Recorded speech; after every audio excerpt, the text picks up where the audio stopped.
Hey guys, उम्मीद है कि आप सब खैरियत से होंगे। Welcome to the logic building challenge problem statement number 2। जैसे कि मैंने आपको problem statement number 2 already provide कर दी थी, जो कि थी फिबोनाची सीक्वेंस आपको क्रिएट करनी थी up to the specified number of terms. Up to the specified number of terms जो है वो ऑब्वियसली ये है कि आपके यूज़र की तरफ से एक डिजिट प्रोवाइड किया जाएगा और उतने डिजिट्स के आपको एक सीक्वेंस क्रिएट करनी होगी जो कि फिबोनाची सीक्वेंस होगी। अब क्वेश्चन ये आता है कि फिबोनाची सीक्वेंस है क्या। तो फिबोनाची सीक्वेंस जो होती है वो हमेशा हमेशा 0 और 1 से स्टार्ट होती है। आपके पास 0 और 1 बाय डिफ़ॉल्ट होता है, आगे की प्रोसीडिंग उस 0 और 1 के बेसिस पे प्रोसेस होता है। ठीक है, होता क्या है कि हमारे पास 0 और 1 है। क्या करेगा, 0 + 1 1, ये आपकी थर्ड डिजिट बन गई। 1 + 1 2 डिजिट, 2 + 1 3 एंड सो ऑन, आगे की तरफ मूव ऑन कर जाएगा। तो अगर मैं इस सीक्वेंस का अगर जनरल वे देखूँ तो ये कह रहा है कि ठीक है, जो वैल्यू चाहिए उसकी -1 वैल्यू ले लो और -2 वाली वैल्यू ले लो। ठीक है, अगर मैं इंडेक्स की बात करती हूँ तो ये अगर वैल्यू है 2 तो मुझे 1 और 1 चाहिए, और जो कि होगा -1 एक एक वैल्यू पीछे और उसी की वैल्यू से दूसरी वैल्यू पीछे -2 हो जाएगा। तो बात ये हो गई कि अच्छा ठीक है, अगर मुझे कोई भी डिजिट चाहिए तो उसकी मुझे -1 और -2 की लॉजिक को क्रिएट करना पड़ेगा, और उस -1 और -2 के ऊपर जो भी डिजिट मौजूद है उसको सम करवाना पड़ेगा। ठीक है, तो उसी तरीके से मेरी फिबोनाची सीक्वेंस क्रिएट हो जाएगी। ऑब्वियसली हमें फिबोनाची सीक्वेंस क्रिएट करने के लिए या उसका कोड लिखने के लिए पहले हमें कंट्रोल फ्लो डायग्राम क्रिएट करनी होगी, ताकि हमारे माइंड में हो कि हमें करना क्या है। स्टार्ट करते हैं। इनपुट लेंगे हम यूज़र से, ऑब्वियसली आपको पता है। अच्छा, सबको पता ही होगा कि इनपुट जो होता है वो स्ट्रिंग की फॉर्मेट में वैल्यू को स्टोर करता है, और हमें इस सीक्वेंस में स्ट्रिंग की वैल्यू का कोई काम है नहीं। तो हम क्या करेंगे, हम उसको स्टार्टिंग में ही कन्वर्ट कर देंगे नंबर में। स्टार्टिंग में कन्वर्ट कर देने का मकसद ये है कि ताकि आगे जाके हमें कोई भी प्रॉब्लम या कोई भी एरर ना आए। ठीक है, देन हम एक एम्प्टी लिस्ट क्रिएट करेंगे। अच्छा, अब उस लिस्ट क्रिएट करने के बाद हम एक लूप क्रिएट करेंगे रेंज का, जो कि यूज़र की तरफ से इनपुट आया होगा। फॉर एग्जांपल, अगर 9 नंबर आया तो मैं एक लूप क्रिएट कर रही हूँ जो कि रेंज ऑफ 9 का होगा, राइट। अगर 16 है तो मैं एक लूप क्रिएट कर रही हूँ रेंज ऑफ 16 का।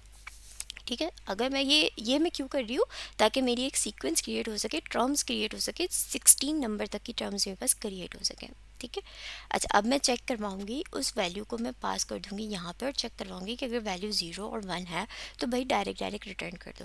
क्यों? क्योंकि देखो, 0 और 1 अगर रिटर्न आ रहा है तो मुझे कुछ करने की ज़रूरत ही नहीं, क्योंकि 0 और 1 तो मुझे ऑलरेडी चाहिए ही चाहिए। ठीक है, और मैं ज़ीरो पे अगर कुछ करती भी हूँ तो मैं क्या ही करूँगी, -1 और -2 तो मेरे पास कुछ है ही नहीं। मुझे तो ज़ीरो एज इट इज़ ही चाहिए। सिमिलरली अगर मैं 1 की बात करूँगी तो 1 पे भी मेरे पास क्या ही आ जाएगा, -1। अगर मैं यहाँ पे 0 करती हूँ और -2 करती हूँ तो कुछ है ही नहीं। तो इससे बेहतर ये है कि मैं यहाँ पे डायरेक्ट डायरेक्ट 0 1 रिटर्न करवा दूँ। ठीक है, और फिर अगर मेरे पास 0 1 नहीं है तो फिर ऑब्वियसली नम -1 कर दो, नम -2 करके उसको ऐड कर दो, सेव कर दो लिस्ट में। अच्छा, अब आप ये देख रहे हो कि नम -1 और नम -2 हर डिजिट के पास अप्लाई हो रहा है, राइट। मतलब अगर मैं 8 पे भी खड़ी हूँ तो भी ये -1 और -2 पे ही जाएगा, इससे ज़्यादा वो मतलब नहीं जा सकता। -3 नहीं क्रॉस कर सकता, -4 नहीं क्रॉस कर सकता, राइट। तो इस चीज़ के लिए मैं क्या कर सकती हूँ कि सेम ही फॉर्मूला बार बार रिपीट हो रहा है, तो बेहतर है कि मैं बार बार उसको फॉर लूप के अंदर कन्वर्ट करूँ।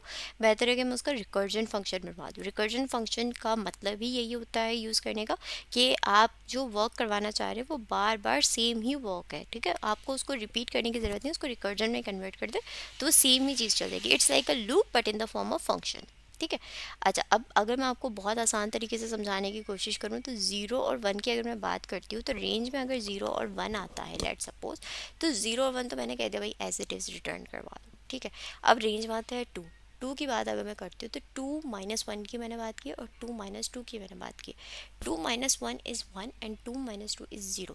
अगर मैं 0 पे देखती हूँ तो 0 आ गया, और यहाँ पे क्या आ गया, 1 आ गया। ठीक है, तो क्या हो जाएगा, 1 + 0 = 1। ठीक है, देन अगेन 3 - 1 करती हूँ एंड 3 - 2 करती हूँ, तो 3 - 1 हो जाएगा 2 और 3 - 2 हो जाएगा 1, राइट। अब डिजिट कौन सा है, 1 और 1 है। अच्छा, ये वैल्यूज़ ऐड नहीं होंगी, इन वैल्यू पे जो इंडेक्स है ये इंडेक्स वैल्यूज़ है, इस इंडेक्स पे जो वैल्यू होगी वो ऐड होगी। मतलब 2 पे अगर वैल्यू है 1 तो ऐड होगा 1, एंड 1 पे वैल्यू है 1 तो 1 + 1 2 हो जाएगा। ठीक है, सिमिलरली आगे की तरफ इस तरीके से प्रोसीड हो जाएगी।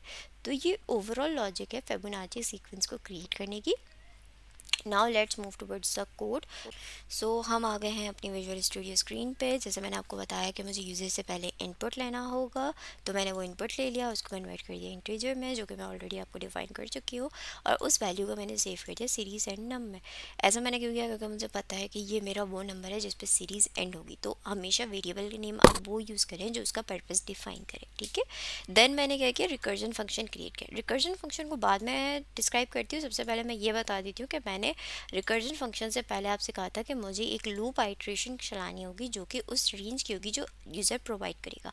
तो मैंने क्या किया, मैंने रेंज क्रिएट की है उसी नंबर की, और उसको मैंने ए लूप पे कन्वर्ट कर दिया, मतलब मैंने उस पर फॉर लूप चला दिया, और उस फॉर लूप को मैं पास करी, जो भी रेंज से वैल्यू आ रही है उसको मैं पास करी रिकर्जन फंक्शन पे। अब रिकर्जन फंक्शन क्या कर रहा है ये चेक कर लेते हैं। रिकर्जन फंक्शन क्या कर रहा है, सबसे पहले वो चेक कर रहा है कि जो भी वैल्यू जो लिस्ट से मुझे प्रोवाइड की जा रही है, रेंज से मुझे प्रोवाइड की जा रही है, वो ज़ीरो और वन है क्या। अगर वो ज़ीरो और वन है तो क्या कर देगा, वो रिटर्न कर देगा वैल्यू को डायरेक्टली, ठीक है।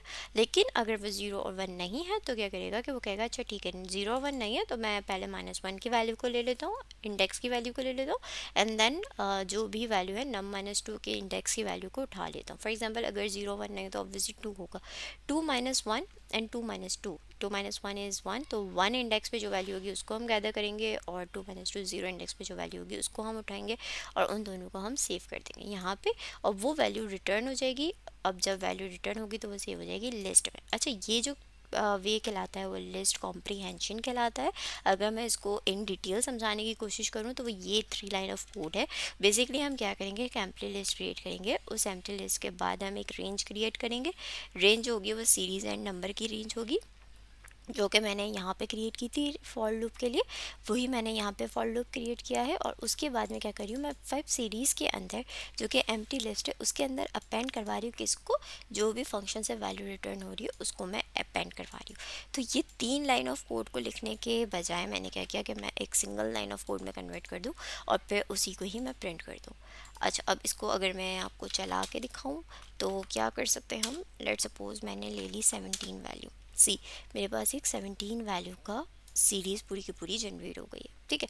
अच्छा, अब अगर मैं इसको कमेंट आउट कर दूँ और मैं इसको चलाऊँ, तो अगर मैं इसको अगेन सेम चीज़ चलाऊँ 17 लिखूँ, तो देखें ये भी सेम चीज़ रिटर्न कर रहा है और ये भी सेम चीज़ रिटर्न कर रहा है। तो कोड आप चाहे 3 लाइन में लिखें या आप उसको लिस्ट कॉम्प्रीहेंशन में कन्वर्ट कर दें, ये टोटली आपके ऊपर है।